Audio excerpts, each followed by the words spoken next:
जो जानने वाले हैं ओरिजिन सिस्टम कैसे वर्क करता है, ओरिजिन क्या है और हम ये कैसे हमारे लिए फ्यूचर हो सकता है फाइनेंशियल फ्रीडम के लिए। एक सिस्टम है उसके बारे में हम बात करने वाले। ये आपके लिए 24/7 वर्क करता है। यहाँ पे आपको कोई ट्रेडिंग नहीं करना होता। आपको पता है ये क्रिप्टो बेस्ड प्रोजेक्ट है, राइट? तो क्रिप्टो से अगर कोई भी ऐसा मार्केट है, फाइनेंशियल मार्केट हो गया, चाहे स्टॉक हो गया या क्रिप्टो हो गया या फिर फॉरेक्स हो गया, तो हम समझते हैं कि हमें ट्रेडिंग करना होगा। लेकिन कुछ चीजें ऐसी है, दो चीजें होती है। तो कुछ चीजें, दो चीजें होती है, या तो आप लॉन्ग टाइम इन्वेस्ट कर सकते हैं या फिर आप ट्रेड कर सकते हैं। तो ये हमारा जो प्लेटफॉर्म है, ये ट्रेडिंग बेस्ड प्लेटफॉर्म नहीं है। आप यहाँ पे इन्वेस्ट करते हैं और फिर आपका जो पोर्टफोलियो होता है वो ग्रो करता है, तो उसी तरीके से अर्न करते हैं। दूसरा सिस्टम ये है कि आप इसको रेफर भी कर सकते हैं लोगों को। तो दो दो सिस्टम है, एक वर्किंग सिस्टम है, एक नॉन वर्किंग सिस्टम है। वर्किंग सिस्टम में आपको, अगर आप रेफर करते हैं, काम करते हैं, कोई भी जब प्रोजेक्ट आता है तो उसको रेफर करने के लिए हमें एक सिस्टम दिया जाता है। हम जब रेफर करते हैं तो वो प्रोजेक्ट बड़ा होता है, और जब वो प्रोजेक्ट बड़ा होता है तो आप भी बड़ा होते हैं। लेकिन यहाँ पे ऐसा नहीं है। यहाँ पे है कि जब आप बड़े होंगे तो प्रोजेक्ट बड़ा होगा, कम्युनिटी बड़ी होगी। ठीक है? तो ये 24/7 आपके लिए काम करता है। कोई ट्रेडिंग नहीं है, कोई प्रिडिक्शन बेस्ड काम नहीं है, कोई क्लाइंट मैनेजमेंट नहीं है, और सबसे खास बात की स्ट्रेस नहीं है। आप इसको बिल्कुल घर से आराम से बैठ के कर सकते हैं, पैसिवली। पैसिवली बोले तो आप, अगर आप किसी जॉब में हैं, आप धंधे में हैं, आप काम कर रहे हैं, उसके साथ में आप इस सिस्टम को कर सकते हैं, राइट? और सेशन स्टार्ट करने से पहले, ये जो सेशन है मैं एजुकेशनल पर्पज से मैं देने वाला हूँ। ये सेशन जो होगा पूरा एजुकेशन बेस्ड सेशन होने वाला है। मैं कोई फाइनेंशियल एडवाइजर नहीं हूँ। तो आप जो भी धन लगाएं, आप जो भी इन्वेस्टमेंट करें, वो अपने सोच से, विचार से, रिसर्च करके, अपने फाइनेंशियल एडवाइजर से बात करके और देख के करें। ठीक है? रोटी कपड़ा और मकान के बाद जो अमाउंट जो बचता है उसके साथ शुरू करें। लोन लेके या उधार लेके इस तरीके से चीजों को नहीं करें, क्योंकि जो क्योंकि क्योंकि जो जो एक सिस्टम जो है, जो फाइनेंशियल बेस्ड सिस्टम जो होता है, स्टॉक हो गया, क्रिप्टो हो गया या फिर फॉरेक्स हो गया, ठीक है, तो ये आपको रिटर्न तो देता है, लेकिन फिर भी साथ में कहीं ना कहीं एक छोटा रिस्क होता है। तो आप उस तरीके से ना करें। आप रोटी कपड़ा मकान के बचने के बाद जो अमाउंट बचता है उसके साथ शुरू करें, या फिर आप जितना कैपेबल है उसके साथ शुरू करें। एक होता है ना, गलत तरीके से लाइबिलिटीज में लेके आप शुरू करते हैं तो हो सकता है, इसमें ऐसा नहीं है कि आपको लॉस या नुकसान होने वाला है। फिर भी ये एक एजुकेशन पर्पज से मैं बता रहा हूँ, तो मैं आपको गुमराह नहीं करूंगा। मैं आपको सीधे और सच्ची बात करूंगा कि आप अपने सोच विचार और अपने रिसर्च के साथ में आए और सेफ साइड में आप करें, राइट? चलिए, तो हम क्या सीखेंगे आज के दिन पे, इस पे थोड़ा बात कर लेते हैं। हम सीखेंगे कि बिजनेस का माइंडसेट क्या होना चाहिए, कैसे बिजनेस करते हैं, बिजनेस स्ट्रेटेजी के बारे में हम बात करेंगे, ब्लॉकचेन और क्रिप्टो के बेसिक के बारे में बात करेंगे, सेंट्रलाइज्ड और डिसेंट्रलाइज क्या होता है उसके बारे में बात करने वाले। और हमारा जो प्रोजेक्ट है ओरिजिन, उसका ओवरव्यू मैं दूंगा कि क्या है, कैसे काम करता है और क्या फ्यूचर है, और ये कैसे फ्यूचर ऑफ फाइनेंस है, इसके बारे में भी हम बात करने वाले। ठीक है? तो business is not a magic game, reset your mindset for business. तो बिजनेस कोई मतलब जादू का खेल नहीं है। ठीक है? तो इसको करने के लिए, अगर आप बिजनेसमैन है तो आप इस चीज को समझते हैं, लेकिन अगर आप शुरू कर रहे हैं, आप कहीं ना कहीं अगर आप शुरू कर रहे हैं, आप बिजनेसमैन नहीं है, आपके नीचे लोग मतलब 100 लोग ऐसे काम नहीं कर रहे जिनको आप वेतन दे रहे हैं, तो कहीं ना कहीं आप शुरू कर रहे हैं, आप उस फेज पे जहाँ पे आपको चीजें करनी है। तो ठीक है, तो आपको किस तरीके से माइंडसेट होना चाहिए, आपका माइंडसेट क्या होना चाहिए बिजनेस शुरू करने के लिए, इसके बारे में भी हम लोग बात करेंगे, और कैसे आप इस माइंडसेट को रिसेट कर सकते हैं ताकि आपको फिर कामयाबी बहुत जल्द मिले, और जब मिल जाए कामयाबी तो लॉन्ग टाइम आपके साथ बना रहे, राइट? ठीक है? तो नई चीजें, नई रिजल्ट पाने के लिए जो पुरानी आदतें हैं ना, उसको आपको छोड़ना होगा। अगर बिजनेस माइंडसेट की बात करें तो ये सबसे महत्वपूर्ण चीज है कि नई चीजें और नई रिजल्ट को पाने के लिए पुरानी चीजें और पुराना जो पैटर्न है आपको उसको तोड़ना पड़ेगा, नई चीजें करनी पड़ेगी, राइट? आप समझते हैं कि अगर आप कोई पुरानी चीजें जो कर रहे हैं, जो हमेशा करते आए हैं और जो कर रहे हैं, जिसका नतीजा आप यहाँ पे हैं और जिसका नतीजा आप यहाँ पे जो है आज है, वो पुरानी चीजों को, जो आपने डिसीजन लिया है, जो पुरानी चीजें आपने करी है, जो पुरानी चीजें आपने सीखी है, उसको फिर एग्जीक्यूट किया है, और उस सभी चीजों का एक सम जो है ना, वो आप है। आपका फाइनेंशियल सिचुएशन कैसा हो सकता है, आपको फैमिली में आपके रिलेशन कैसे हो सकते हैं, तो आपके जो पुराने काम है, आपके जो पुराना आपका जो पुराना पैटर्न है ना वो डिसाइड करता है कि आप अभी क्या है और आप अभी कैसे रिएक्ट करते हैं, कैसे बोलते हैं। आपका बैंक अकाउंट, आपके अकाउंट में, बैंक अकाउंट में कितना बैलेंस है, आपके रिलेशन आपके फैमिली के साथ कैसा है। तो ये आपके पुराने चीजों का पैटर्न है। और अगर आप यहाँ से, अगर आप सेटिस्फाइड हैं, अगर आप अपने बैंक बैलेंस से सेटिस्फाइड है, ठीक है, आपको फाइनेंशियल फ्रीडम मिल चुकी है, आपके घर पे रिश्ते नाते सभी कुछ सही है, ठीक है, तो आप एक अच्छे इंसान हो सकते हैं, खुद को मानते हैं, तो ये सब सही चीजें हैं और सही बातें हैं। ठीक है, तो ये हो सकता है कि आपने कुछ सही किया है, और अगर आप सेटिस्फाइड है तो आपने कुछ सही किया है, आपके पैटर्न सही है। लेकिन कहीं ना कहीं अगर आप अपने बैंक बैलेंस से सही नहीं है, आप खुश नहीं है, ठीक है, आपका फैमिली में आपके जो रिलेशन है वो अगर सही नहीं है, ठीक है, आपके दोस्त यार, आपके जो कॉलीग है, जो आपके साथ काम करते हैं, वो आपसे खुश नहीं है, तो आपका जो पैटर्न है, पुराना पैटर्न, उसको चेंज करना पड़ेगा। ठीक है, उसको चेंज करना पड़ेगा और सही पैटर्न और सही तरीके से काम करना पड़ेगा, ताकि कल के दिन पे जो आप होंगे ना, जो अभी जो आप करेंगे ना, जो अभी आप जो चेंजेस करेंगे या जो अभी आप काम शुरू करेंगे, उसका नतीजा कल के दिन पे अगर आप सक्सेसफुल होते हैं ना, तब होगा। तो अगर आप एक जगह पे आज जहाँ पे हैं वहां पे अगर खुश है तो वेल एंड गुड, बहुत अच्छी बात है। लेकिन अगर आप उस जगह पे खुश नहीं है आज के सिचुएशन में, तो आपको कुछ नई चीजें करनी पड़ेंगी, कुछ नए तरीके से चीजों को देखनी पड़ेंगी, कुछ नए पैटर्न आपको अपनाने पड़ेंगे। तब जाके जब कल के दिन पे आपका जो कल होगा ना, जैसे आप होंगे ना, सक्सेसफुल होंगे, बैंक अकाउंट आपका सफिशियंट होगा, फाइनेंशियली फ्रीडम होंगे, रिलेशनशिप अच्छे होंगे, आपके जो कलीग है, आपके साथ जो काम करने वाले हैं, वो आपके साथ रिस्पेक्ट कर रहे होंगे, आपके साथ खुश होंगे। ठीक है, तो आज का जो पैटर्न है वो आपको उस तरीके से बनाएगा। तो business business is not a magic game, मैं पहले भी बोला आपको। माइंडसेट है ना, सक्सेस के लिए आपको अपना माइंडसेट है ना वो चेंज करना पड़ेगा। मैजिक गेम वाले माइंडसेट कैसे होते हैं? क्विक फिक्स पे या फिर गेट रिच क्विक स्कीम्स पे वो बहुत जल्दी फंसते हैं। जो मैजिक उनको लगता है ना कि मतलब कोई भी बिजनेस है, मतलब जादू है, तो उनको लगता है कि आज हम पैसा डालें कहीं पे और फिर कल के दिन पे हमें बहुत बड़ा अमाउंट मतलब रिटर्न मिल जाएगा, और हम इसी में फंस जाते हैं। तो मैजिक गेम वाले माइंडसेट इस तरीके के होते हैं कि उनको लगता है कि जल्दी जल्दी हो चीजें, जल्दी जल्दी हो, जल्दी जल्दी उनके फेवर पे हो। तो कहीं अगर देखे वहां पे कि कहीं बहुत बड़ा मतलब रिटर्न मिल रहा है, आज के दिन पे अगर मैं 10,000 डालता हूँ, कल के दिन पे मुझे 50,000, 1 लाख मिल जाएगा, तो मैं 2 सेकेंड ना सोचू, यार हो ना हो, मैं तुरंत वहां पे डालूंगा। फिर उसके बाद हो सकता है, तो इसी में हम विक्टिम भी बनते हैं, इसी में हम मतलब स्कैम्स का शिकार बनते हैं। तो मैजिक गेम वाले जो माइंडसेट होता है ना, इस तरीके के होते हैं, जल्दी देखते हैं कि कहाँ से जल्दी रिटर्न हो रहा है, मेहनत से बचना है उनको, कहाँ से जल्दी रिटर्न आ रहा है, बड़ा रिटर्न आ रहा है, तो वो क्या करेंगे, वहां पे पैसा दे देंगे और फिर वो स्कैम का शिकार होंगे और फिर फंस जाते हैं। और फिर उसी पैटर्न पे वो क्या होता है ना, और गहरे चले जाते हैं, ठीक है, और फंसते जाते हैं, ऐसा होता है। वो लक और सोचते हैं, मतलब सिस्टम बनाने को छोड़ के वो लक और शॉर्टकट ढूंढ रहे होते हैं कि कहाँ से जल्दी पैसा आ जाए। ठीक है ना। और ट्रेडिंग करते हैं वो स्पेकुलेशन और मार्केट टाइमिंग पे भी करते हैं, और फिर ऐसा कुछ बड़ा रिटर्न एक्सपेक्ट करते हैं जो जितना उन्होंने काम ही नहीं किया, जितना उनको स्किल नहीं है, उस तरीके से बड़ा रिटर्न एक्सपेक्ट करते हैं। लेकिन रियल बिजनेस का माइंडसेट होता है ना, वो सिस्टम बिल्ड करते हैं, जो आप जब सो भी रहे हो ना तब भी आपके लिए काम कर रहा हो, ऐसा सिस्टम बिल्ड करने पे सोचते हैं, ऐसा सिस्टम के साथ काम करते हैं। फोकस करते हैं प्रॉब्लम सॉल्व करने में बड़े स्केल पे, जहां पे लोगों का प्रॉब्लम सॉल्व हो रहा हो, जहां पे लोगों की आप हेल्प कर पा रहे हो। ठीक है, वैल्यू वैल्यू क्रिएट करते हैं लॉजिक और एग्जीक्यूशन से। ठीक है, और ये चीज को समझते हैं कि जो सक्सेस है, जो कामयाबी है ना, वो एफर्ट मांगती है, लर्निंग मांगती है, और आपको परसिस्टेंस मांगती है। मतलब ऐसा नहीं कि आज आप शुरू किए और उसके बाद फिर कल के दिन पे अगर फेलियर भी हो जाते हैं तो फिर परसों दिन से आप छोड़ देंगे करना, ये नहीं होता है।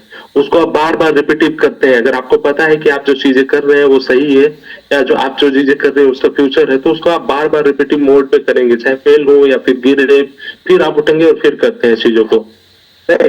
तो ये होता है, business is not crypto currency plus share market. ठीक है, बिजनेस क्रिप्टो करेंसी और शेयर मार्केट नहीं है कि मतलब आज इतना पैसा डाला और फिर कल के दिन पे इतना निकल जाएगा। क्रिप्टो करेंसी या शेयर मार्केट ये बिजनेस हो सकता है अगर इसको सही तरीके से किया जाए।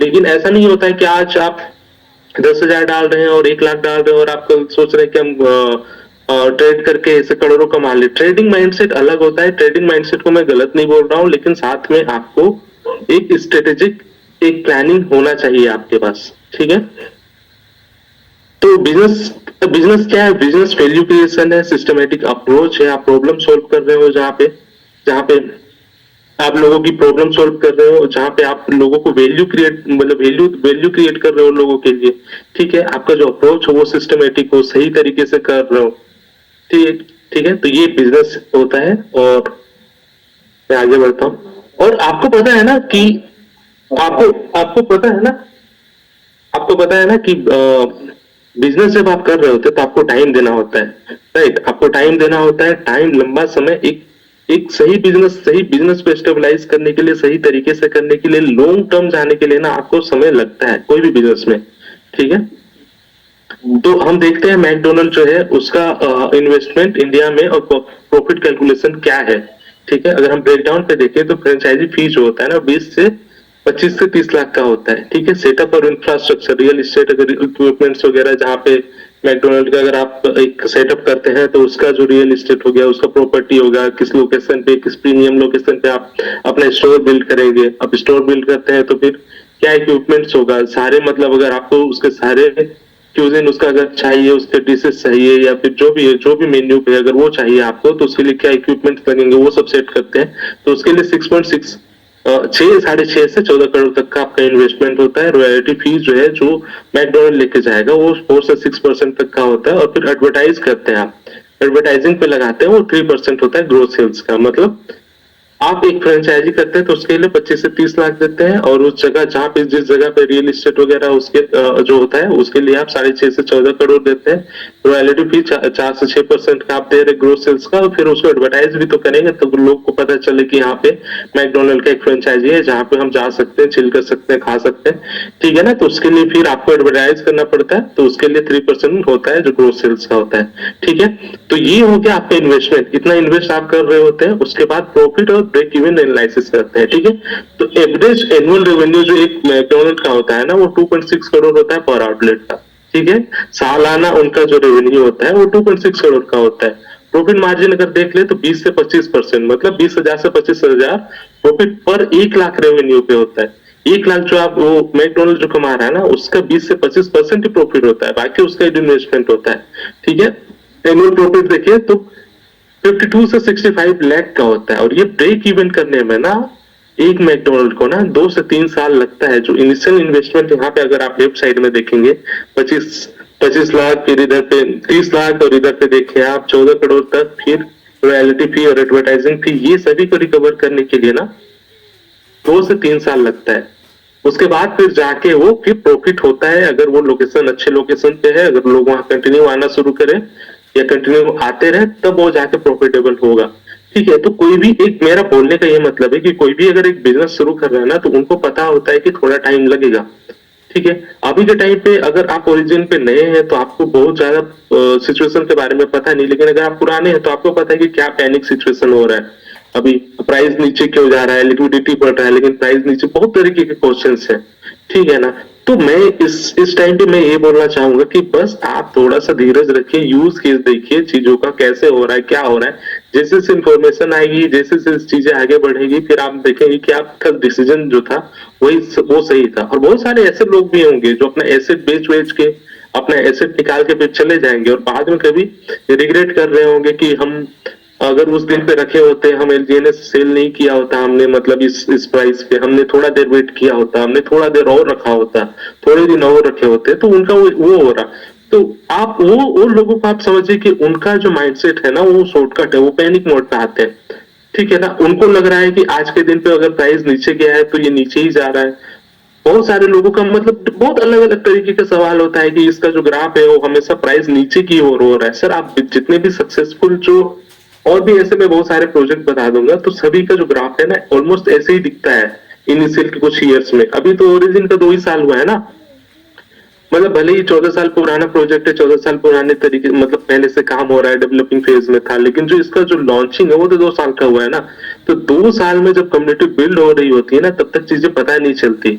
अभी जो ओरिजिन जो टेक्नोलॉजी लेके आया है ना, ठीक है ना, तो वो अभी बहुत लॉन्ग टर्म लेके आया है सर, वो बहुत लंबे समय के लिए लेके आया है। ऐसा टेक्नोलॉजी जो है, जो उसका यूनिवर्स का ब्लॉकचेन है, उसमें बहुत सारे लोग आने वाले हैं, बहुत अलग तरीके से यूज के शुरू होगा।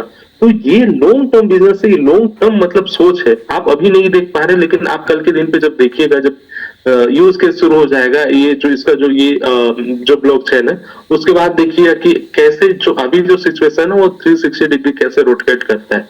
ठीक है, तो आपको पैनिक सिचुएशन पे नहीं आना है, आपको शॉर्ट टर्म के लिए नहीं सोचना है। भले अभी प्राइस नीचे जा रहा हो, भले पैनिक सिचुएशन हो रहा हो, भले बहुत तरीके की मिस इन्फॉर्मेशन है, भले आपके सामने वाले लोग हो सकता है कि पैनिक वाले सिचुएशन पे आएंगे, वो गलत डिसीजन लेंगे, लेकिन आप थोड़ा दिन धीरज बना के रखिए, थोड़ा दिन आप वेट कर लीजिए और उसके बाद देखिएगा कि आपका डिसीजन सही था या नहीं था। बाकी डिसीजन आपका रहेगा, क्योंकि ये आपका एसेट है, आपका इन्वेस्टमेंट है, तो आपका डिसीजन रहेगा। आप फ्री हैं, यहाँ पे कोई रोका नहीं है किसी को। बट स्टिल मैं बोलता हूँ कि अगर आप बिजनेस कर रहे हैं तो आपको जो माइंडसेट होना चाहिए ना, वो लॉन्ग टर्म के लिए होना चाहिए। क्योंकि मैंने एग्जांपल लिया मैकडोनल्ड का, अब यहाँ पे दे देता हूँ मैं टेस्ला का। टेस्ला जब शुरू हुआ था ना 2003 में, 2010 तक उसको सिर्फ चैलेंजेस थे। 2017 में 17 साल के बाद प्रॉफिटेबल हुआ, जो 17 साल तक सॉरी अनप्रॉफिटेबल था। 2020 में फर्स्ट प्रॉफिट हुआ। 2024 का Q4 में 25.7 बिलियन का उनके पास एसेट्स थे। ठीक है, तो 2003 में वो आया, लेकिन इनिशियल 17 साल तक अनप्रॉफिटेबल था वो। ठीक है ना, फर्स्ट प्रॉफिट हुआ 2020 में, जब दिखने लगा कि अब चीजें काम कर रही है।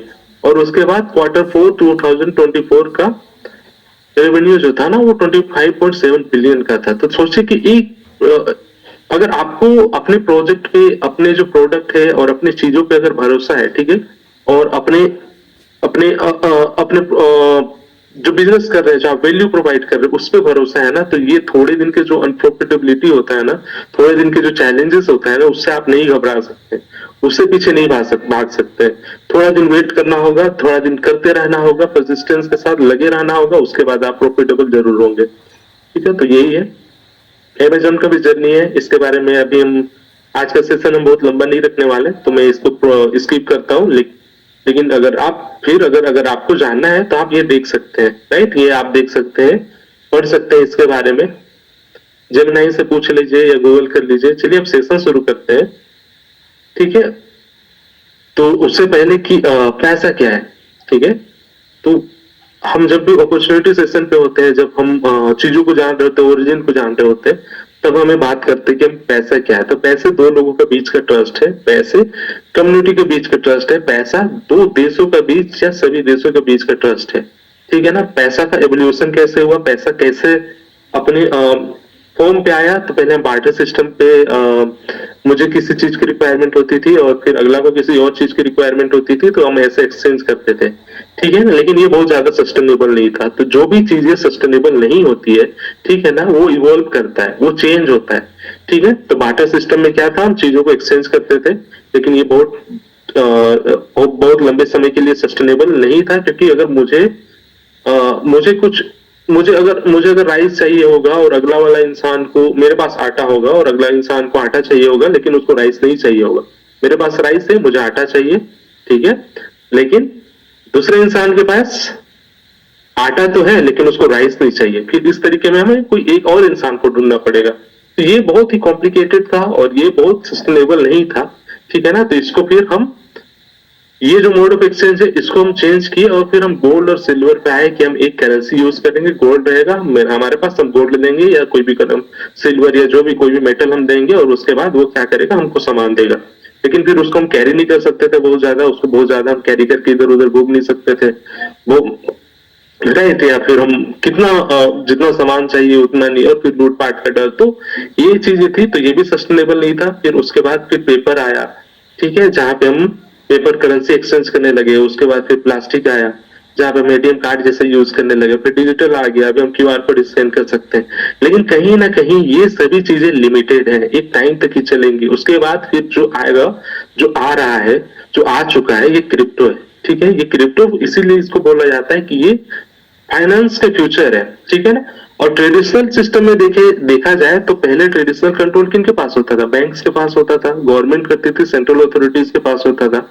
लेकिन अब ब्लॉकचेन पे आपका एसेट जो होगा आपके पास होगा, डिसेंट्रलाइज सिस्टम होगा। ठीक है, कोई सेंट्रलाइज, इसका कोई मालिकाना अधिकार किसी के पास नहीं होगा। आपका एसेट, आपका करेंसी आपके पास होगा और सेल्फ कस्टडी पे होगा। ठीक है, तो पैसा क्या है, पैसा मोड ऑफ एक्सचेंज है, पैसा का बेस्ट ट्रस्ट है। मतलब गवर्नमेंट हमको, एक होता है ना कि हमारे नोट पे मैं धारक को इतना अदा करता हूँ, करके सिग्नेचर क्या रहता है, ठीक है ना, तो वो पैसे को वैलिडिटी देता है और हम उसको मतलब उसी पे विश्वास करके हम चीजों को खरीद और बिक्री कर रहे होते हैं। ठीक है, लेकिन कल के दिन पे अगर सरकार चाहे कि इसको हम खारिज करते हैं, ये अब से नहीं चलेगा, तो ऐसा क्योंकि हम देख चुके हैं हमारे मतलब करंट गवर्नमेंट वाले मतलब सिचुएशन पे ऐसा हुआ है। ठीक है, तो ऐसा हो सकता है कि ये सेंट्रल अथॉरिटी के पास है, इसका मालिकाना अधिकार सरकार के पास है। ठीक है ना, तो वो जब चाहे चेंज कर सकता है, लेकिन वही चीज क्रिप्टो करेंसी या ब्लॉकचेन पे नहीं होगा। ठीक है, तो ऐसा क्या है आप समझ गए होंगे, उम्मीद कर रहा हूँ। अगर आप समझे होंगे तो प्लीज रिएक्ट करेंगे, क्योंकि मुझे दिख नहीं रहा है।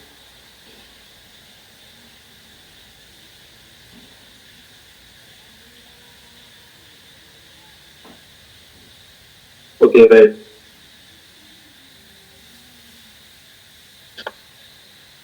चलिए, तो क्रिप्टो करेंसी क्या है? क्रिप्टो करेंसी डिजिटल मनी है। क्रिप्टो मतलब छुपा हुआ, करेंसी मतलब धन, छुपा हुआ धन है जो इंटरनेट पे रहता है, जो ब्लॉकचेन पे रहता है। ठीक है, एक चीज ठीक है, ये बॉर्डरलेस है, यहाँ पे कोई बॉर्डरलेस मतलब जो अगर हमारे देश में, भारत देश में, ठीक है, जितना वैल्यू रहेगा ना एक क्रिप्टो करेंसी का, अगर एसजीएनएस का अगर मान के चलिए, सॉरी हमारा जो बिटकॉइन है, ठीक है, bitcoin mother of crypto currency, उसका जो वैल्यू है ना, जो इंडिया पे जो वैल्यू रहेगा ना, वो यूएसए पे रहेगा, वो चाइना पे रहेगा, वो सिंगापुर पे रहेगा, वो कोरिया पे रहेगा, तो हर जगह पे, ठीक है, एक ही रहेगा उसका। ठीक है, और ट्रांजेक्शन इसका ना अक्रॉस द ग्लोब आप कर सकते हैं, मतलब कहीं पे भी आप ट्रांजेक्शन कर सकते हैं, कहीं भी भेज सकते हैं। ठीक है, कोई कोई बैंक इसको कंट्रोल नहीं करता, कोई मिडिल मैन नहीं होता है। ठीक है,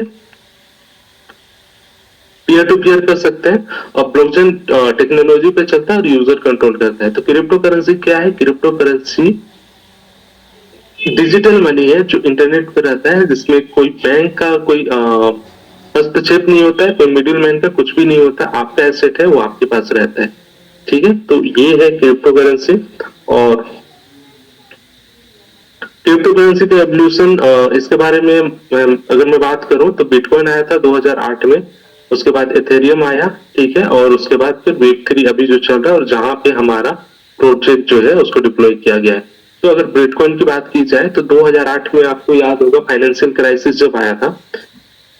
ठीक है, तो फाइनेंशियल क्राइसिस आया था, उस टाइम पे क्या हुआ था ना कि बैंक ऑफ अमेरिका या अमेरिकन बैंक्स ने ऐसे बहुत सारे लोगों को लोन दिया हुआ था, जो लोन लोन चुकाने में सामर्थ्य नहीं थे। मतलब लोन किस लिए दिया था? लोन उनको घर लेने या घर खरीदने के लिए दिया था, होम लोन जैसा जो होता है ना हमारे यहाँ पे, उसी तरीके से दिया था। लेकिन वो लोग चेक नहीं किया, बैकग्राउंड चेक नहीं किया, ये वो एक बबल था।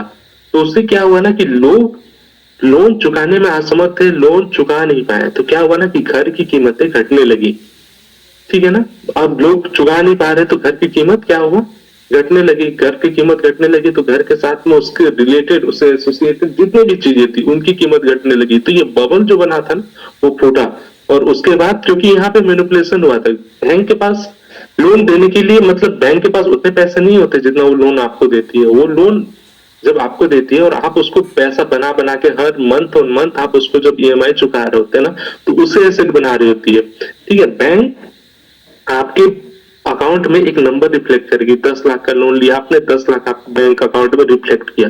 ठीक है, वो रियल पैसा उस टाइम पे बैंक के पास हो भी ना, क्योंकि अगर आप चाहें, अगर हम चाहें, हम लोग सभी लोग चाहें, अभी सेम टाइम पे जाके, कल के दिन पे जाके अपने अपने बैंक को बोलेंगे, पूरा देश का लोग बोलने लगे मेरे को मेरा पैसा दे दो, तो बैंक के पास उतना पैसा नहीं होगा। वो अलग अलग चीजों पे, अलग अलग जगहों पे लगा रहता है।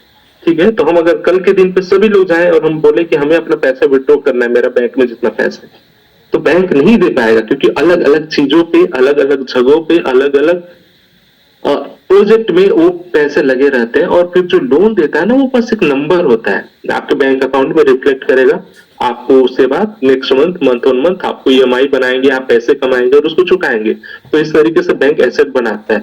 तो मैं बोल रहा हूँ ना कि जो एक सेंट्रल अथॉरिटी के पास जो पैसे होंगे ना, उसका कंट्रोल वो लोग कर सकते हैं और उसको मैनिपुलेट भी कर सकते हैं। तो 2008 में क्या हुआ था? फाइनेंशियल क्राइसिस हुआ था, आप सभी को याद होगा। तो फाइनेंशियल क्राइसिस क्यों हुआ था? क्योंकि फिर वो लोन ऐसे लोगों को दे दिया था बैंक जो चुकाने में सामर्थ्य नहीं थे, जिसकी वजह से सभी चीजों की कीमतें घटने लगी और ये बबल फूटा। और उसके बाद फाइनेंशियल क्राइसिस हुआ, जो अभी तक का एक बहुत ही बड़ा मतलब फाइनेंशियल क्राइसिस था। ठीक है, और उसके बाद फिर ये हुआ कि मतलब सतोशी नाकामोटो कोई एक इंसान या कोई कम्युनिटी कोई संस्था कौन है नहीं पता, वो उन्होंने देखा कि ये चीज जो है ये अगर सेंट्रल, जब तक हमारे एसेट सेंट्रल अथॉरिटी के पास होगा ना, उसका मैनिपुलेशन, उसका गलत उपयोग उस तरीके से हो ही सकता है। तो फिर उन्होंने एक पेपर लेके आया, पेपर शुरू में बहुत ऑब्जेक्शन हुआ लेकिन फिर पास हो गया, एक ऐसा सिस्टम का जहां पे पैसे का अधिकार जिनका है, जिनका पैसा है उन्हीं के पास रहे, ठीक है। तो बिटकॉइन आया, बिटकॉइन एक टेक्नोलॉजी जहां पे मतलब चीजें तीन तरीके से चल रही थी, सिक्योरिटी, स्केलेबिलिटी और डिसेंट्रलाइज, ठीक है ना। वो सिक्योर था, उसको उसमें सिक्योरिटी में कोई कॉम्प्रोमाइज नहीं, कुछ नहीं, आपका पैसा आपका एसेट आपके पास, दूसरा कोई कुछ भी नहीं कर सकता है उसमें, ठीक है ना।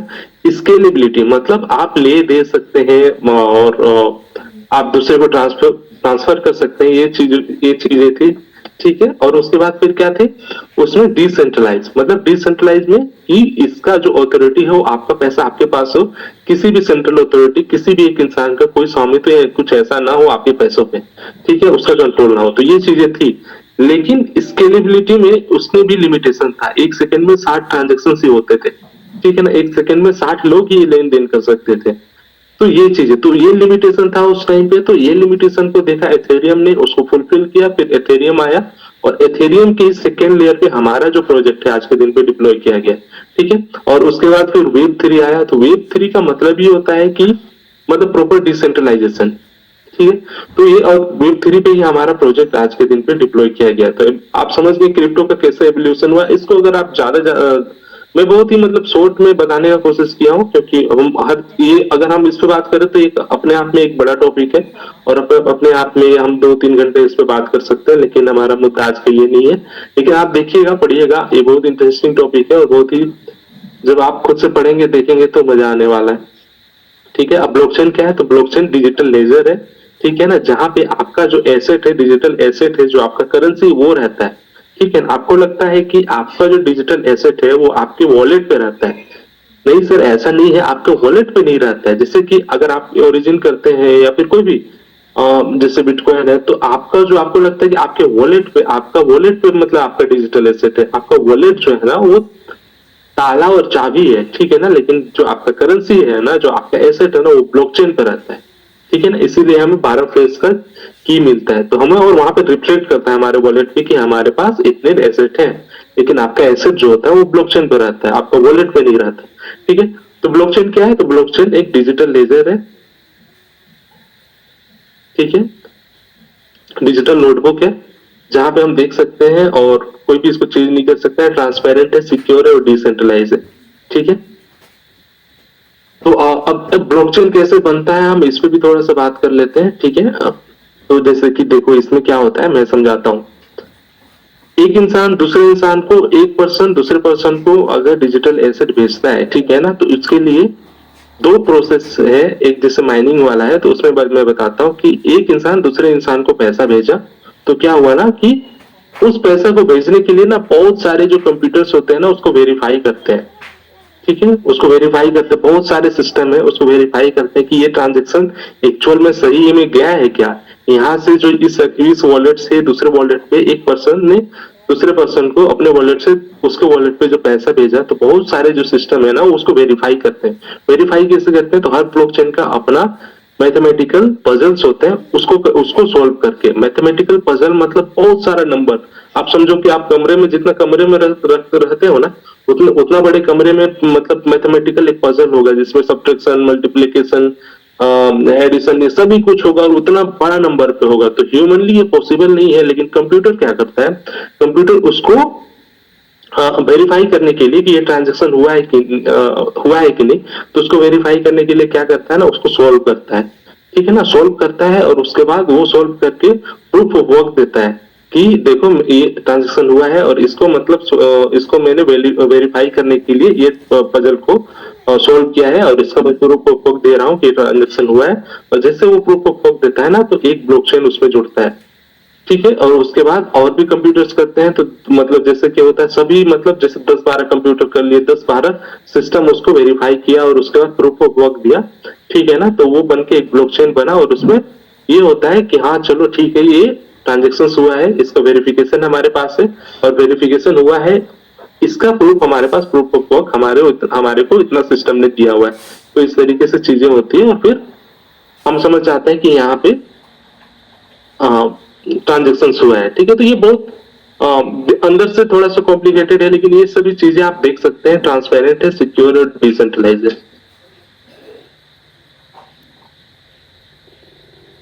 ठीक है, ओके। तो सेंट्रलाइज और डिसेंट्रलाइज के बारे में हम बात कर रहे हैं। तो सेंट्रलाइज और डिसेंट्रलाइज क्या होता है? तो सेंट्रलाइज आप समझिए कि मतलब ये सेंट्रलाइज सिस्टम के बारे में बात कर रहे हैं, ठीक है, एक्सचेंज के बारे में बात नहीं कर रहे हैं। तो सेंट्रलाइज का क्या होता है? वन अथॉरिटी होता है, सिंगल पॉइंट ऑफ फेलियर होता है, सेंसरशिप होगा और पावर कंसंट्रेशन होगा। डिसेंट्रलाइज में क्या होता है कि एक नियम कानून बना दिया गया, 10 आदमी नियम कानून 10 आदमी बैठे नियम कानून बना दिए, और वो नियम कानून एक बार डिप्लॉय कर दिया गया, तो जो नियम कानून जो बनाने वाले जो लोग हैं ना, उनसे बड़ा नियम कानून जो रूल्स हो जाता है, रूलर से बड़ा रूल्स हो जाता है। ठीक है, कोई सिंगल पॉइंट ऑफ फेलियर नहीं, कम्युनिटी का गवर्नेंस होता है और सेल्फ गवर्नेंस पे चलता है। ठीक है, तो ये चीज है। तो जैसे कि आप देखिए, अब सेंट्रलाइज और डिसेंट्रलाइज एक्सचेंज जो है उसको आप कैसे मतलब ये करेंगे, कैसे डिफ्रेंशिएट करेंगे? तो सेंट्रलाइज एक्सचेंज पे जब भी आप जाएंगे ना, तो आपको ना वो लोग क्या मांगेंगे कि आप कौन इंसान हो, आपको अपना केवाईसी करा लो, अपना आधार कार्ड डाल लो, अपना पैन कार्ड डाल लो। हमें पता तो होना चाहिए कि ये कहाँ का सिटीजन है, ये कहा क्या ट्रांजेक्शन कर रहा है, कितना ट्रांजेक्शन कर रहा है। ठीक है ना, इसका क्या होना, मतलब इसका टैक्स वैक्स भर रहा है नहीं भर रहा है, तो वो सभी चीजों को गवर्नमेंट को भेजते हैं। ठीक है ना, तो सेंट्रलाइज सिस्टम आपसे हमेशा केवाईसी कराएगा, आपके डॉक्यूमेंट्स मांगेगा। लेकिन डिसेंट्रलाइज में क्या होता है ना कि इस तरीके की चीजें आपको नहीं होना मतलब नहीं करना पड़ता है, क्योंकि आपका एसेट का मालिक आप होते हैं और कोई दूसरा कोई नहीं हो सकता, और कोई मिडिल मैन नहीं होता है। ठीक है, अब स्मार्ट कॉन्ट्रैक्ट्स क्या होते हैं? Smart contracts digital robot lawyers है। ठीक है ना, एक नियम कानून जो इन्होंने यहाँ पे मैं बताया ना कि 10 रूलर मिलके एक रूल बनाया। ठीक है ना, तो रूल जो बनाया है ना, उसी को जो हम क्रिप्टो करेंसी की भाषा में स्मार्ट कॉन्ट्रैक्ट बोलते हैं। ठीक है ना, तो स्मार्ट कॉन्ट्रैक्ट मतलब डिजिटली कोडेड रूल्स होते हैं। ठीक है ना, तो वो जैसे जैसे मतलब चीजें होगी, जैसे जैसे कंडीशन मीट होगा, वो उसी तरीके से एग्जीक्यूट हो सकता है। ठीक है, जैसे एटीएम का मशीन आप देख सकते हैं कि आप एक अपना कार्ड डालते हैं, आप नंबर डालते हैं, अपना पास डालते हैं, आप उस बिना अमाउंट चाहिए वो बताते हैं, और फिर वो अमाउंट आपको मिल जाता है। ठीक है, इसी तरीके से अगर वेंडिंग मशीन पे आप पैसे डालें और उसके बाद आपको क्या चाहिए वो उसको आप सेलेक्ट करते हैं, और फिर वही सामान नीचे गिरता है।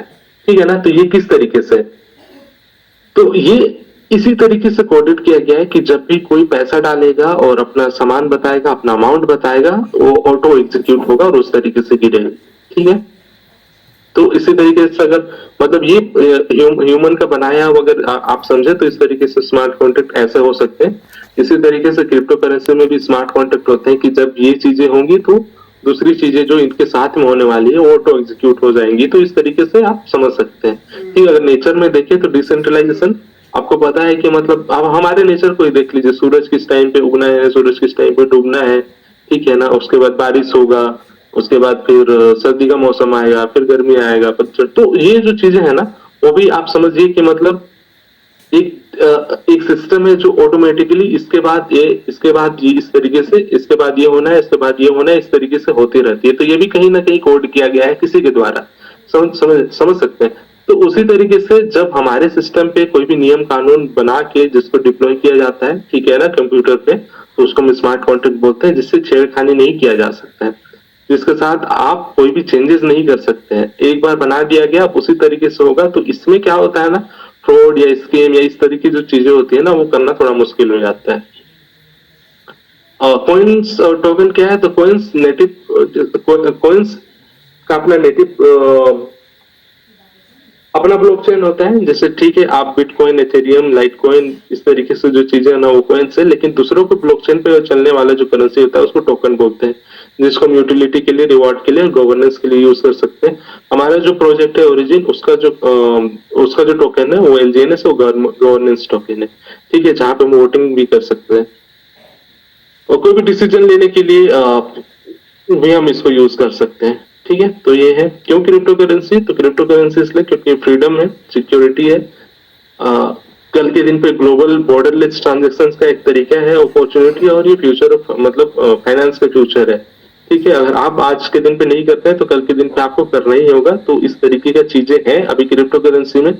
अभी जो इसको समझते हैं स्कैम है, रिस्की है, या जो भी जिस तरीके से बातें होती है अभी, या क्रिप्टो करेंसी का जो नजरिया है लोगों के सामने में, उनको अगर बोलेंगे कि लोन ले लेंगे या फिक्स डिपॉजिट कर लेंगे या कोई पॉलिसी खरीद लेने के लिए, तो वो ओके है। लेकिन क्रिप्टो करेंसी में इन्वेस्ट करने के लिए या फिर क्रिप्टो करेंसी का जब आप बात करेंगे ना, तो ऐसा मुंह बनाते हैं जैसे कि मतलब ये क्या मतलब स्कैम है या फिर इस तरीके की चीजें अच्छी नहीं है। तो उनका सोच से पर है। तो जो लोग ऐसे हैं ना, तो उनको भी कल के दिन पे करना ही पड़ेगा एडप्ट। अगर आज आप इस सेशन पे, तो आप और लकी लोग में से, कुछ लोग में से एक है जो आप पहले समझ रहे हैं, आप पहले देख रहे हैं, क्योंकि फ्यूचर ही है क्रिप्टो करेंसी का। तो ये आपको आजादी दे सकता है, सिक्योरिटी दे सकता है, ग्लोबल एक्सेस है आपके पास, एक अपॉर्चुनिटी है, और ये फाइनेंस है, फ्यूचर है, फाइनेंस फ्यूचर है, फाइनेंस है, फ्यूचर है। ठीक है, तो अब अपने प्रोजेक्ट पे आते हैं। ओरिजिन क्या है? ओरिजिन, देखिए मैं ये सभी चीजों को, छोटे छोटे चीजों को इसलिए समझा रहा था ताकि अब जब हम अपने प्रोजेक्ट के बारे में बात करेंगे ना, तो आप इसको अच्छे से समझ सकते हैं।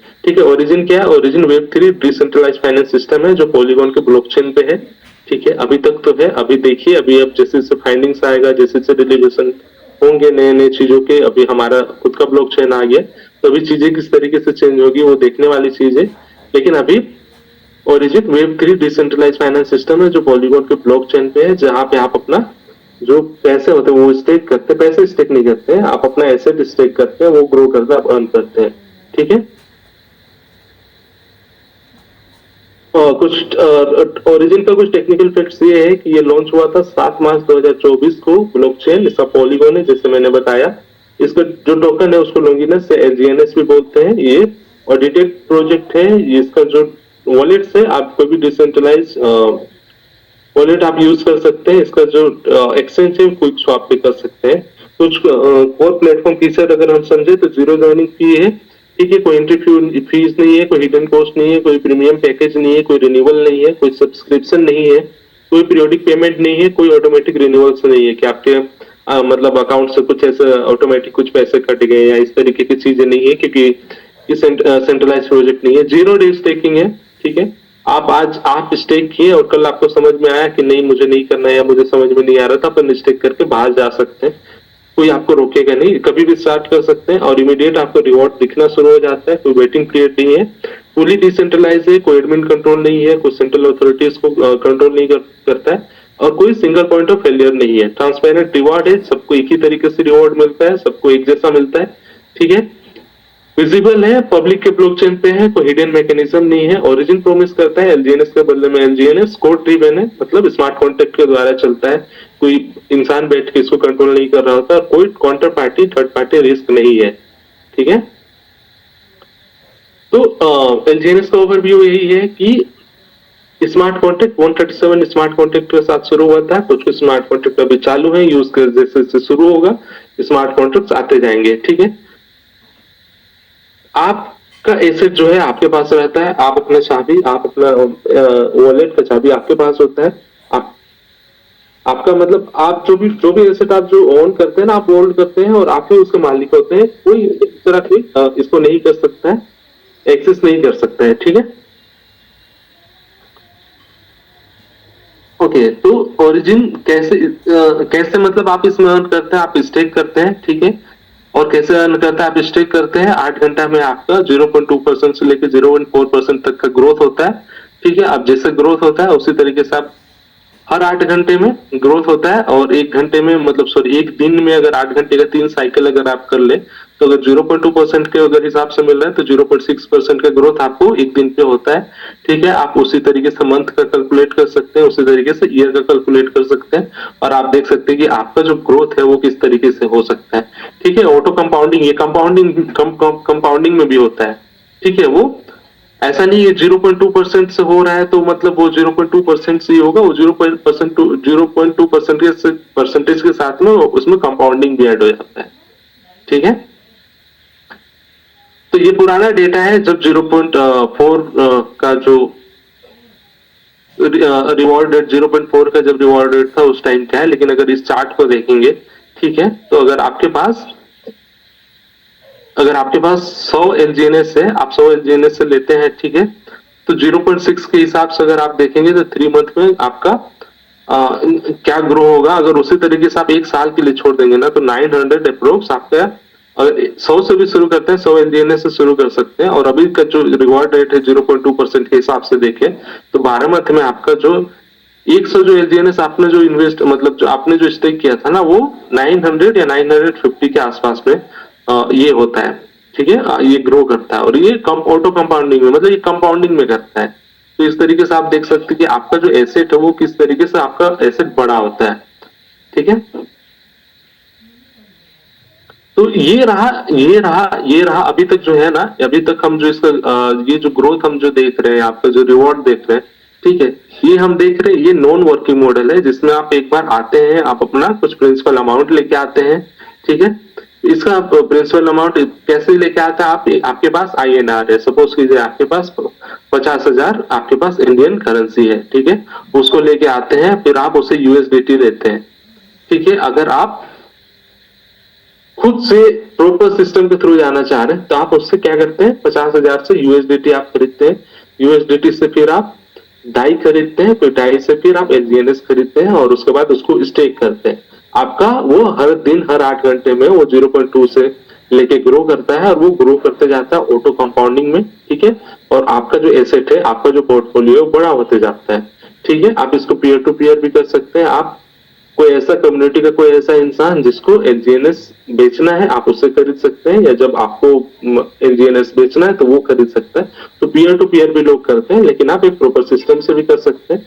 ठीक है, तो ये नॉन वर्किंग मॉडल है, जहां पे आपको काम नहीं करना पड़ता है। आपका जो एसेट है आपके लिए 24, मैंने बोला था शुरू में 24/7 काम करेगा, तो ये 24/7 आपके लिए काम करता है, जहां पे आपको काम नहीं करना है। आप तब भी ग्रो करेंगे जब आप काम नहीं कर रहे होंगे।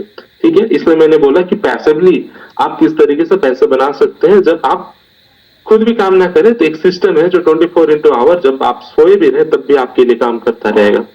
ठीक है, लेकिन दूसरा एस्पेक्ट क्या है ना, कि दूसरा एस्पेक्ट है कि कैसे आप इसको रेफर कर सकते हैं। अब मैं इसलिए बोल रहा हूँ कि ये वर्किंग मॉडल है। अब आप समझिए कि कैसे लोग एक्चुअल में रिच होते हैं। तो रिच वही लोग होते हैं जिनके पास एक सिस्टम का ओनरशिप होता है, जिनके पास एक सिस्टम होता है, जब वो काम ना भी कर रहे हो तब वो सिस्टम उनके लिए काम करता रहा। ठीक है, और वो ऑटोमेटिक, देखिए ये भी एलजीएनएस भी, ओरिजिन भी, आप जब काम नहीं कर रहे तो आपके लिए काम कर रहा है। ठीक है, लेकिन ऐसा सिस्टम भी होना चाहिए जहां पे आपको एक्स्ट्रा एफर्ट नहीं डालना पड़े। ठीक है ना, तो जैसे कि अगर आप देखेंगे तो अमेजोन के बारे में देख लिया। ठीक है, तो जेफ बेजोस जो था वो क्या किया, एक ऐसा सिस्टम लेके आया जहां पे वो लोगों का जो नीड है ना वो पूरा किया।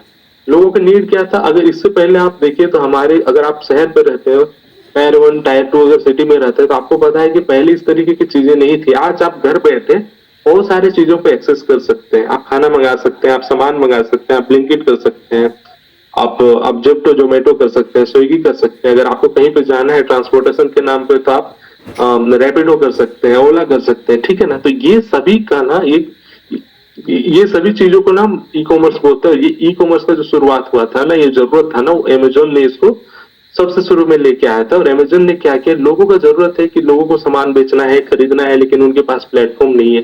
तो अमेजोन एक छोटा सा बुक बाइंग और सेलिंग कंपनी था, लेकिन उससे वो एक्सपेंड करते करते आज के दिन पे अमेजोन बना। और अमेजोन के देखते देखते आपके पास हजारों ऑप्शन है आज के दिन पे। हजारों मतलब ऐसे कंपनी है जो आपको मतलब आपके पैसे के बदले आपको सामान दे सकते हैं। तो ये एक शुरुआती तौर पे अमेजोन ने क्या किया, एक नीड पूरा किया लोगों का, और वो आज सबसे बड़े मतलब सबसे धनवान इंसान में से एक है। इसी तरीके से एलन मस्क ने क्या किया, एलन मस्क ने टेस्ला जैसे कंपनी को लेके आया, जिसका मैंने आपको शुरू में स्टोरी बताया कि 17 साल तक वो अनप्रॉफिटेबल था। ठीक है, देखा तो कैसे प्रॉब्लम सॉल्व किया, क्योंकि देखिए पेट्रोलियम और ऐसे जो नेचुरल रिसोर्सेस है ना वो लिमिटेड है, एक दिन के बाद खत्म हो जाना है। तो क्या किया उसने, बैटरी वाले कार लेके आए। ठीक है, और शुरू में चीजें मुश्किल होती हैं, शुरू में चीजें उतना मतलब एग्जैक्ट जैसा आप चाह रहे हो वैसे नहीं जा रही होती है, लेकिन फिर अल्टीमेटली जब आप लगे रहते हैं, परसिस्टेंस के साथ आप करते रहते हैं, तो वो चीजें फिर स्मूथ हो जाती है और आप एकदम सक्सेसफुल होते हैं। तो एलन मस्क ने क्या किया, वो उसने प्रॉब्लम लोगों का प्रॉब्लम देखा और उसको सॉल्व किया। ठीक है, अब बैटरी वाली मतलब पेट्रोलियम वाली कार एक दिन पे लिमिटेड खत्म हो जाएगी, तो उसने बैटरी वाला कार लेके आया, और उस तरीके से आज दुनिया का सबसे धनवान इंसान में से है।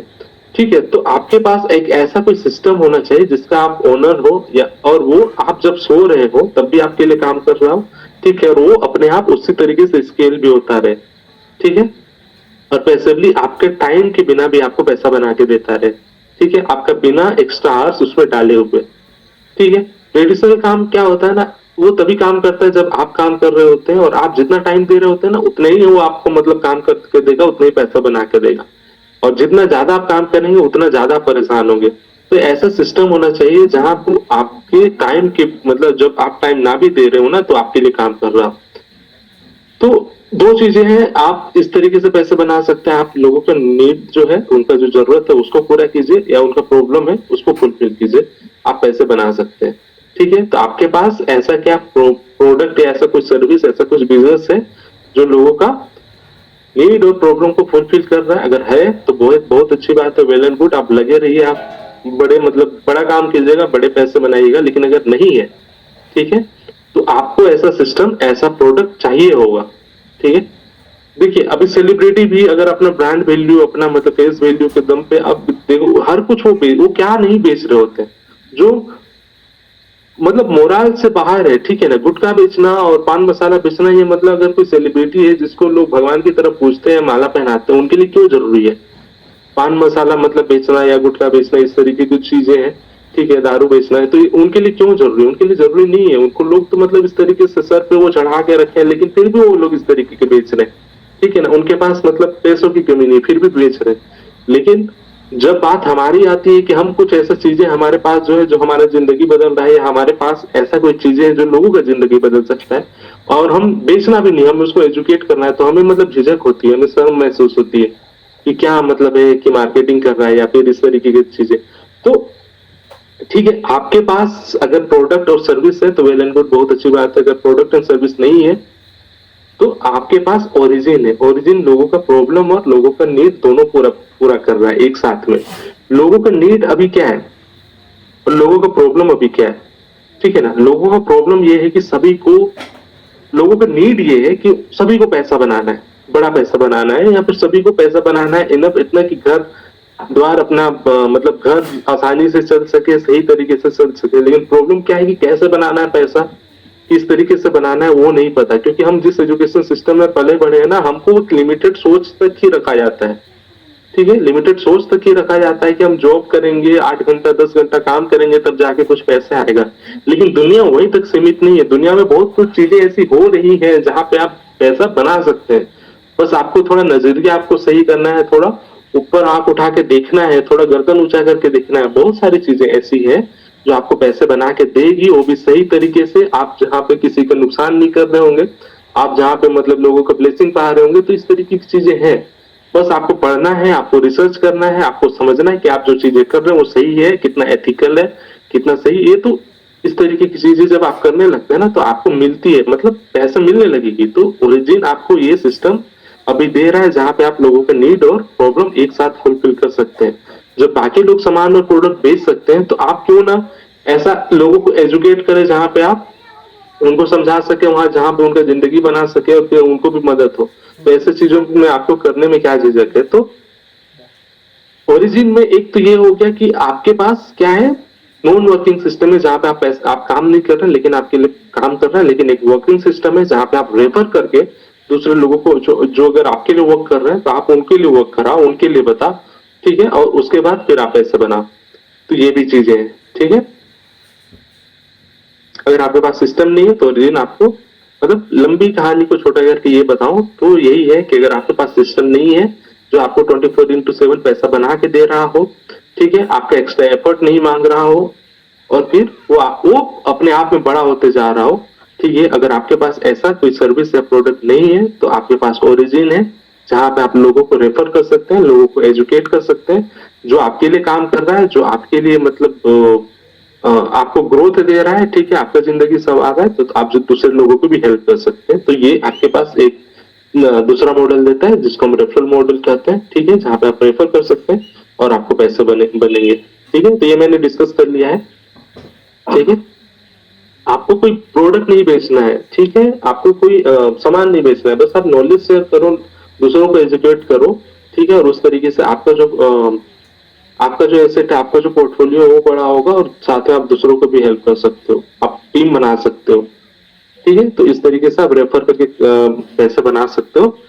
इसको हम बोलते हैं स्पाइडर वेब रिवॉर्ड स्ट्रक्चर, जहां पे हम रेफर कर रहे होते हैं। ठीक है, तो अगर इसमें हम देखें, ठीक है, तो लेवल 1 पे देखें तो 8 से 6% का हमको रिटर्न ऑफ इन आरओआई का आरओआई मिलता है। जो हमें ग्रोथ, जो रिवॉर्ड मिल रहा होता है ना, उसका रिवॉर्ड का एक पार्ट जो होता है 8 से 16%, वो हमें मिलता है अगर हमारा डायरेक्ट हम एक रेफरल हो हमारा। ठीक है, और सेल्फ स्टेकिंग अगर 100 का हो। ठीक है, अगर लेवल 2 में देखें तो 5 से 10% तक का मिलता है। ठीक है, हमारा जो रेफरल जो होगा वो 2 होना चाहिए और हमारा सेल्फ स्टेकिंग 300 का होना चाहिए। ठीक है, लेवल 3 अगर देखें ना तो 4 से 8% का मिलता है। ठीक है, और हमारा जो रेफरल, जो हम 3 लोगों को हम रेफर कर सकते हैं, और हमारा जो सेल्फ स्टेकिंग है ना वो 500 का होना चाहिए। ठीक है, लेवल 4 से 8 अगर देखें 3.5% से 7% तक का होता है। ठीक है, जिसमें सेल्फ स्टेकिंग $800 से लेके कितना तक का होता है, $3000 तक का होता है। इसी तरीके से लेवल अगर हम 9 to 15 देखें तो उसमें 2.5% का हमको ग्रोथ मिल रहा होता है, लेकिन हमारे पास जो सेल्फ स्टेकिंग होना चाहिए ना वो 3700 से लेके 10,000 तक का होना चाहिए।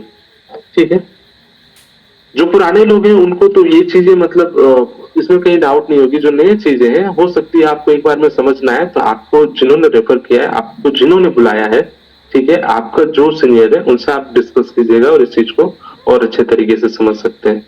ठीक है, उसके बाद दूसरा होता है डाउ रिवार्ड, जहां पे हम टीम बना के कर सकते हैं। ठीक है, टीम बना के कर सकते हैं मतलब हम 3 टीम के साथ शुरू कर सकते हैं, 3 इंडिविजुअल के साथ भी शुरू कर सकते हैं। 3 लोग के साथ या 3 इंडिविजुअल के साथ हमें बिजनेस करने होते हैं। ठीक है, हम रेफरल पे ही अगर हम 50,000 50,000 $50,000 अगर 3 टीम में करते हैं तो हमको इस सिस्टम का पहला रैंकिंग जो होता है V1 वो मिलता है।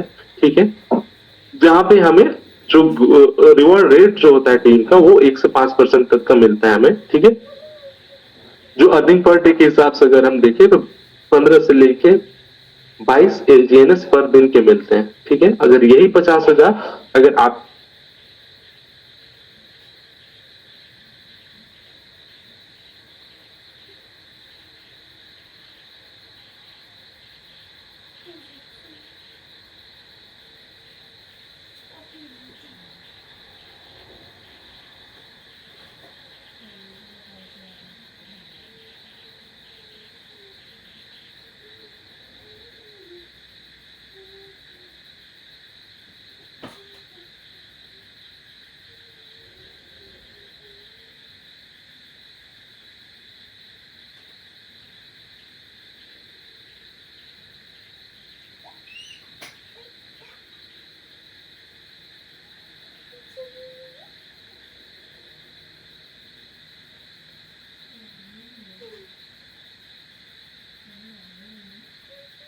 मेरी आवाज आ रही है क्या?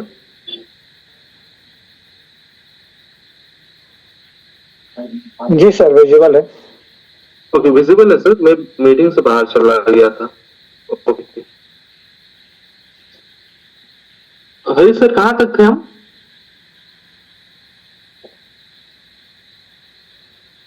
हेलो,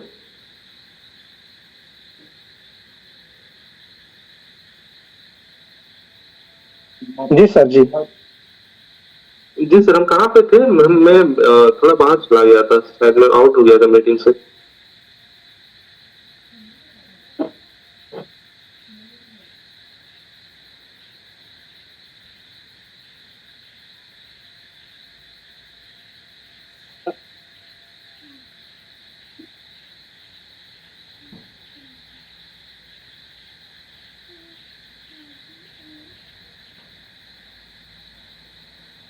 हरी सर, क्या मेरी आवाज आ रही है? आप मुझे सुन पा रहे हैं? हाँ सर, हाँ जी, आ रही है। ओके ओके ओके, ठीक है सर। तो इसी तरीके से आपका जो जो टीम का जो एसेट है वो जैसे जैसे बड़ा होता है, ठीक है, आपका जो रैंकिंग है वो बड़ा होते जाता है और आपका जो रिवॉर्ड है उसी तरीके से आपके रिवॉर्ड में भी ग्रोथ होता है। ठीक है, तो ये चीजें जो है उसको आप जब अर्निंग पॉइंट से देखिएगा तो समुराई V2 जब होते हैं आप 1.5 लाख का 3 आपके टीम में अगर बिजनेस हो जाती है, ठीक है ना, तो आपको 2% से लेकर 10% तक का बोनस मिलता है। और अर्निंग पर डे पे अगर आप देखें तो 40 LGNS आपको एक दिन के मिलते हैं। इसी तरीके से आपका $3 लाख जिस दिन आपके तीनों टीम में ग्रोथ मतलब हो जाएगा, तो उस दिन पे आपको 4 से 15% का बोनस मिलता है, ठीक है। और उसको अगर आप अर्निंग पर डे के हिसाब से देखें तो 80 LGNS आपको हर दिन के मिलते हैं। इसी तरीके से मैसेंजर V4 में अगर देखें तो आपका $5 लाख का आपका बिजनेस तीनों टीम में होता है, तो 6% से लेके 20% तक का बोनस आपको मिलता है। और अर्निंग पर डे के हिसाब से देखें तो 120 से लेके 150 तक का LGNS आपको पर डे का मिलता है। और उसी तरीके से वनरेबल V5 में आपको 8% से 2% तक का बोनस मिलता है। लेकिन आपका जो तीनों टीम में जो बिजनेस होना होगा वो $1 मिलियन का होना होगा, ठीक है। और आपको जो अर्निंग पर डे आपका जो होता है वो 300 प्लस LGNS आपको पर डे के मिलते हैं। और फिर जो लास्ट रैंकिंग है उसका मास्टर बोलते हैं, V6 बोलते हैं, ठीक है ना। ये वहां पे आपको बिजनेस आप मास्टर V6 तब बनते हैं, यहाँ से रिले रेस शुरू होता है। अगर आपके लिए वर्क किया है, आप अगर इस तरीके से अर्निंग कर पा रहे हैं, आप इस तरीके से एसेट बना पा रहे हैं, आपका जो ग्रोथ हुआ है, तो उसी तरीके से आपके टीम में से 3 वनरेबल V5 आपको क्रिएट करने होंगे। अगर आपके लिए काम किया है, ठीक है, अगर आपके लिए आप इस मुकाम तक पहुंचे हैं, तो आपको अपने जैसे 3 लोगों को उस मुकाम में पहुंचाना होगा। तब जाके फिर आपको मास्टर V6 का रैंकिंग मिलता है, जो 10% से 30% तक का बोनस आपको मिलता है। और अर्निंग पर डे का अगर आप देखें, अर्निंग पर डे देखें तो 600 प्लस LGNS आपको एक दिन के मिलते हैं, ठीक है। तो ये रहा आपका डाउन रिवार्ड्स, ठीक है। तो अगर आप नए हैं, ठीक है, तो आप V1 तक के लिए काम करें। अगर आप रेफरल बोर्ड पे काम करना चाहते हैं तो आप V1 तक के लिए काम करें, और उसके बाद V5 तक आपको ऑटो कंपाउंडिंग और आपका खुद का मेहनत भी लेके जा सकता है। V6 के लिए अगेन आपको अपने जैसे लोगों को आपके जहाँ पे आप जिस मतलब रैंक पे है उस तरीके से 3 लोगों को आपको उस रैंक तक पहुंचाना होगा, आपको वहां तक उनको लेके आना होगा, राइट। तो ये चीजें फेलियर से बात है, बिग सक्सेस, ठीक है। आप सबकी कहानी देख सकते हैं। इसको करने में भले ही थोड़ा आसान लग रहा होगा, बोलने में पेपर में आसान लगता है, लेकिन जब आप मेहनत करने जाते हैं तो बहुत सारे चैलेंजेस आपको मिलेगा, बहुत सारे चैलेंजेस आएंगे, लेकिन उसको पार करते हुए आप ये चीजें जब कर लेते हैं ना, तो फिर आपकी जिंदगी 360 डिग्री चेंज हो चुकी होती है। जहाँ आप में, क्योंकि मैं पर्सनली बहुत ऐसे लोगों को जानता हूँ जो मतलब आज तक बहुत लंबे समय से मेहनत कर रहे थे, लेकिन आज यहाँ जाके उनका लाइफ कुछ अलग ही लेवल पे मतलब चेंज हो चुका है। और वो और लोगों के लिए काम भी कर रहे हैं, बाकी लोगों की मदद भी कर रहे हैं, और बहुत अच्छे तरीके से कर रहे हैं, ठीक है। तो अगर रैंकिंग के करीब है तो आप लगे रहिए। आप भले ही हमारा थोड़ा सा देखिए, जिंदगी ना हमेशा मतलब अप एंड डाउन वाले मोड पे चलती है। जिंदगी में कभी अप भी आता है, फिर लो भी आता है। उसी तरीके से बिजनेस में भी होता है, आप थोड़े से ऊपर जाएंगे फिर नीचे भी आएंगे। तो अभी जब प्राइस वगैरह की जब बात की जाए, तो हम उस तरीके से देखा जाए कि हम लो फेज में है, लो पॉइंट पे है। लेकिन डेवलपमेंट की अगर आप देखें तो हम हाई पॉइंट पे, क्योंकि हमारा भी ब्लॉकचेन वगैरह आ चुका है, ठीक है। तो मैं अगर इस तरीके से बोलूं कि अगर आप ओरिजिन पे हैं और आप काम कर रहे हैं, ठीक है, तो आप लगे रहिए, आप रैंक अचीव कीजिए, ठीक है। अगर आप नए हैं, अगर आप काम करना चाहते हैं, तब भी आप कर सकते हैं। बहुत सारे चैलेंजेस आएंगे, लेकिन फिर उसको पार करते हुए आप आगे बढ़ सकते हैं। बड़े प्रॉब्लम सॉल्व करेंगे तो बड़े पैसे मिलेंगे, ठीक है ना। और छोटे प्रॉब्लम सॉल्व कर रहे हैं तो छोटे पैसे मिलेंगे। तो ये चीजें हैं, लेकिन यहाँ पे आप जो कर रहे हैं ना, आप लोगों का प्रॉब्लम तो सॉल्व कर रहे हैं, उनकी जरूरत भी आप पूरा कर रहे हैं, ठीक है। तो आप इस तरीके से जब आप, क्योंकि पैसा से बड़ा जरूरत और पैसे से बड़ा प्रॉब्लम नहीं होता है कुछ भी, ठीक है। और आप इसको किसी को एजुकेट करके, किसी को बता के अगर आप कर सकते हैं, तो आपका जो सोसाइटी में इम्पैक्ट होगा, या जो आप जिस तरीके से आप जो पैसे बना रहे होंगे ना, वो देखने लायक होगा, राइट। तो और दूसरा चीज है serve the rich earn more. लेकिन यहाँ पे है ना कि यहाँ पे लिमिटेड नहीं है कि रिच है पुअर है, आप हर किसी की मतलब हर किसी को एजुकेट कर सकते हैं, हर किसी के लिए काम कर सकते हैं, हर किसी को आप मतलब यहाँ पे सपोर्ट कर सकते हैं। और आप जब करते हैं तो आप भी ग्रो करते हैं, ठीक है। बिजनेस में ना 2 ही स्किल मैटर करता है। एक तो है कि आप बनाना सीख जाओ, ठीक है ना। क्या बनाना सीख जाओ? सिस्टम बनाओ, प्रोडक्ट बनाओ, सोल्यूशन बनाओ, ठीक है। ऐसा सिस्टम बनाओ जो खुद से काम कर रहा हो, ऐसा सिस्टम बनाओ जो आपके नीचे लोग काम कर रहे हैं, आपको मतलब टाइम है, ठीक है, आपको टाइम है मतलब अपना अपना काम करने के लिए, घर पे टाइम देने के लिए, ठीक है, इस तरीके के जिससे आप प्यार करते हो उसमें समय गुजारने के लिए। तो कुछ ऐसा सिस्टम बनाओ जो आपके लिए काम करे और फिर आप अपना वो काम कर सको जिससे आप प्यार कर सकते हो। या और दूसरा स्किल जो होता है ना, आप बेचना सीख जाओ। आप जो सिस्टम बना रहे हो ना, वो बेचना सीख जाओ, ठीक है ना, वो रेवेन्यू करने लगे, ठीक है, और वो ऑटोमेशन पे भी चलते रहे। तो इस तरीके का दो ही चीजें बिजनेस में मैटर करती है। एक तो है कि आप अच्छा प्रोडक्ट अच्छा सर्विस बनाओ, और दूसरा कि आप उसको बेचना सीख जाओ, ठीक है। अगर आपके पास अच्छा प्रोडक्ट और सर्विस है तो बहुत अच्छी बात है। अगर आपके पास अच्छा प्रोडक्ट और सर्विस नहीं है तो ओरिजिन आपके पास है, जो एक ऐसा सिस्टम जो 14-15 साल का मेहनत है पूरी टीम का, जो इसका डेवलपमेंट टीम है उसका, ठीक है, वो आपके पास है, और आपका अपना खुद का मतलब वो सर्विस प्रोडक्ट है, आप उसको बेचना सीख जाओ। लेकिन इस प्रोजेक्ट की सबसे खूबसूरती वाली जो चीज है तो यही तो है कि आपको बेचना नहीं है, आप बस एजुकेट करो, लोगों को सिखाओ, ठीक है। हम इसमें तो किसी को ऐसे जबरदस्ती लेके भी नहीं आते हैं कि मतलब आप करो ही करो। हम शुरू भी करते हैं तो डिस्क्लेमर दे के साथ करते हैं, ऑनेस्टी के साथ करते हैं, इंटीग्रिटी के साथ करते हैं। हम किसी को ठग नहीं रहे, क्योंकि एक ऐसा चीज है ना, जब आप अगर इस तरीके से काम करो तो बहुत लंबा टाइम तक के लिए आप नहीं कर सकते हो।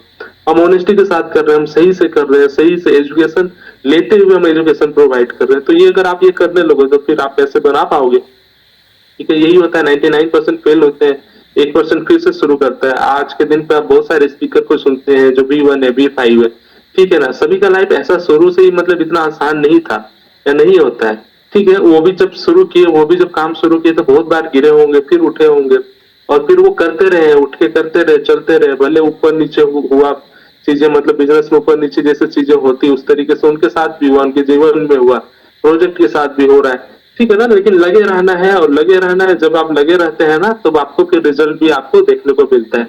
और यही है कि 0 से 1% हार्ड होता है, लेकिन 1 से 100 जो होता है ना वो इजी हो जाता है।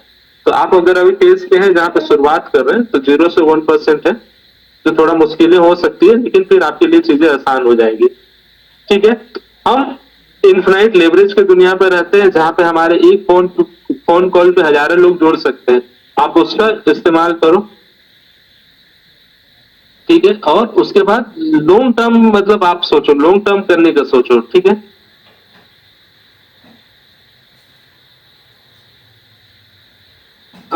हरीश सर, मुझे सुन पा रहे क्या? जी सर, हाँ। यहाँ से कुछ देर कंटिन्यू करें सर, क्योंकि मेरे साइड में बहुत ज्यादा डिस्टरबेंस है। जी, thank you so much sir.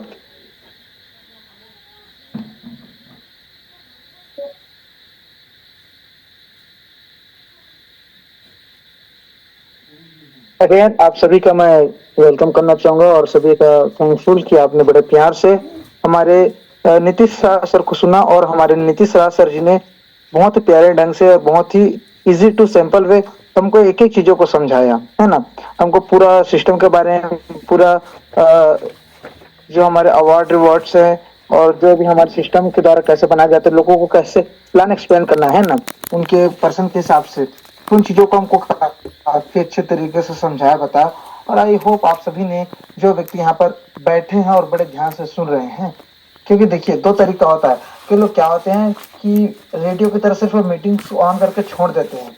तो ऐसे लोगों का ये मतलब ज्वाइन होने का कोई मतलब नहीं, तो सिर्फ काउंटिंग के लिए यहाँ पर ज्वाइन ना होइए, बड़े ध्यान से बड़े प्यार से सुनिए, क्योंकि स्पीकर्स बड़े मेहनत से चीजों को ढूंढ के लाते हैं आप सभी के लिए, कि सिंपल से सिंपल तरीके में, है ना, आपके सामने